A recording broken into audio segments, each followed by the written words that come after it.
All right. Another thing that you guys need to know about this is the way that the information for rooms is stored. So thank you for asking the question.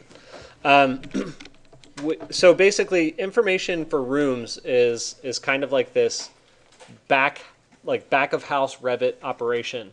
And the way that you access some of that information, like doors that you delete from the model, well, will doors stay? I forget. But rooms definitely stay. So if I delete living room 7, delete that, and then I go and place a new room, it becomes room number 8.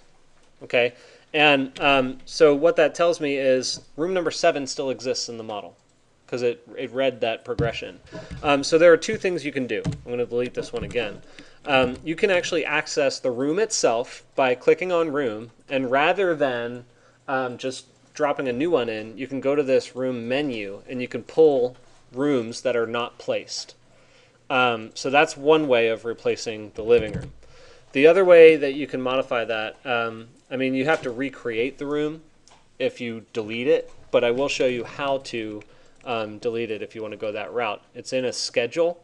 So this is a new principle for you guys. You can right click, or you can go to the View tab, go to Schedules, and go to Schedule Quantities.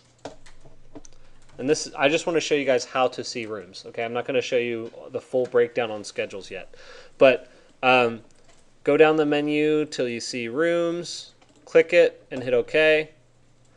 And then all I want you to do is find name and number.